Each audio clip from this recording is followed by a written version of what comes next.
Hi there and welcome to the channel. I'm Slade and today I have a very special video, and that is because we beat Immortal Elite.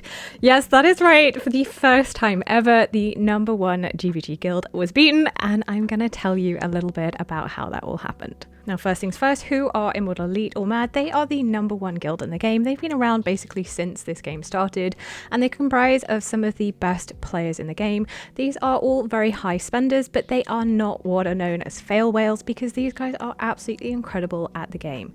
They are good at strategies, at figuring things out. You'll see them on various leaderboards such as Immortal Codex and Arena, but of course they are best known for being the undefeated champions of GvG until now.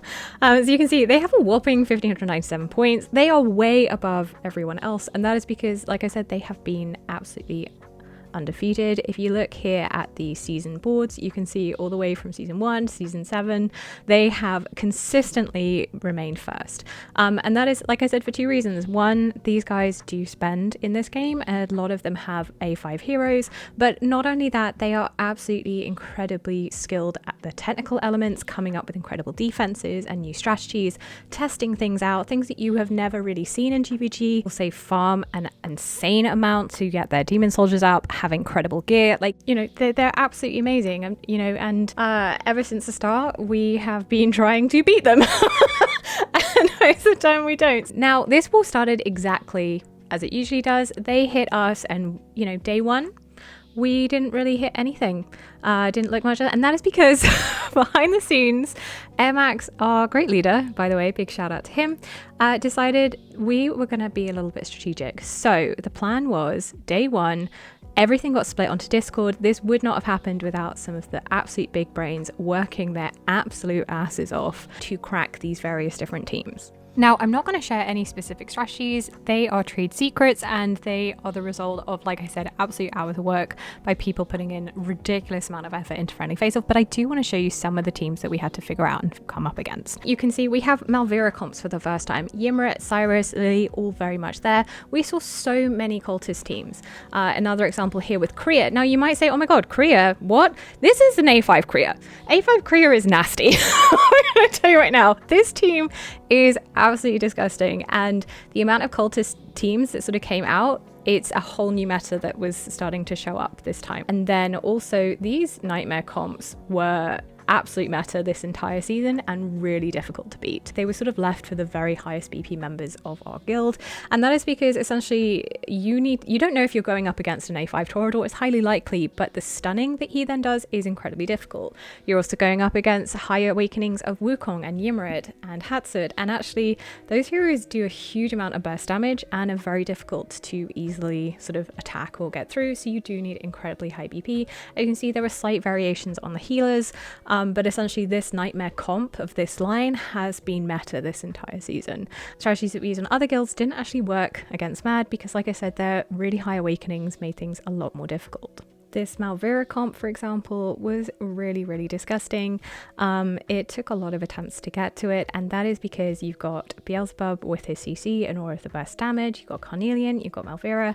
A really interesting brand new lineup that is effectively what MAD created, and we absolutely love to see it.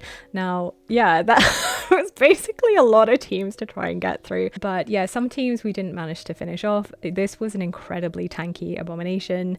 That was one of the things that completely threw some of the strategies. Is you work your ass off, you try and match the BP, you try and work out how your opponent is gearing the team, and of course you don't actually know that till you go live, and then that then has to adjust the strategy if you don't quite get there. But we did it, we worked hard, and then obviously once everything was done, we got the instructions to go live.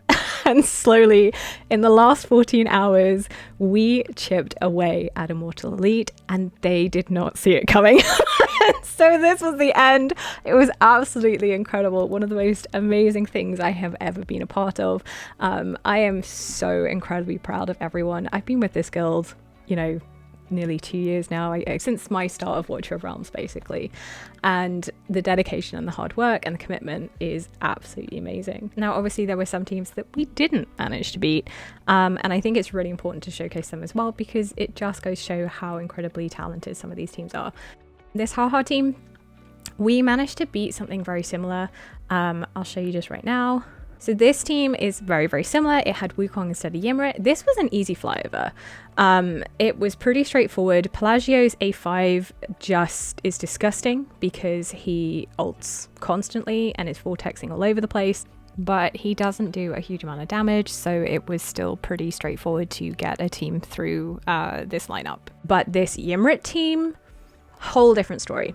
Absolutely disgusting, absolutely incredible defense, and one that we couldn't crack. So yeah, it's not like every single team was able to be beaten, and a lot of it really did depend on incredibly high BP. I think that's the other thing to recognize, is it's not just the strength of the units, the demon soldiers. Ever since we got the 3s and 7s, that makes a difference as well to what strategies were available to what members of our guild, and it took a huge amount of coordination and effort. I am really, on a personal note, incredibly proud I managed to go 5-0, which I think is the first time I have gone 5-0 in match against MAD, which yeah, I was really proud. And of course, like I said, this was a massive team effort, a huge amount of coordination, and an absolute ton of dedication, and I am so proud of every single person in the Shire and the incredible team and the energy, and I just can't believe it actually happened. I cannot believe we actually beat MAD Elite. It's just absolutely amazing. But yeah, that is basically a little behind the scenes of what just happened and why it's a big deal. I think the other thing to note just very quickly, which is absolutely hilarious, you'll see here, they lost 2 points. That's it. Just 2 points. Normally when you have a loss, it's like 6 or 8 points. They lost 2 points.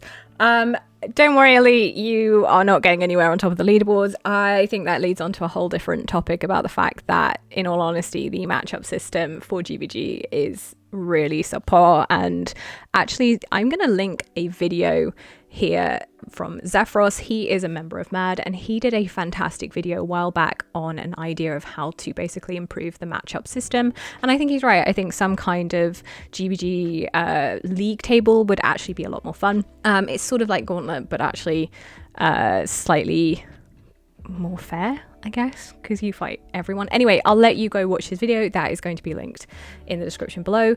But yeah, finally, the best part about it is, having beaten them, we're now up against them again. So, not sure if we're going to repeat it today. I think everyone's pretty exhausted. But yeah, that is how we beat Immortal Elite and the amazing journey that it took to get there. Do let me know in the comments below. How have you found fighting Elite? Are you excited? I don't know. It's all a bit weird. I don't know what else to say other than thank you guys so much for watching. I look forward to seeing you in the next video and the next live stream. So until then, take care and bye for now.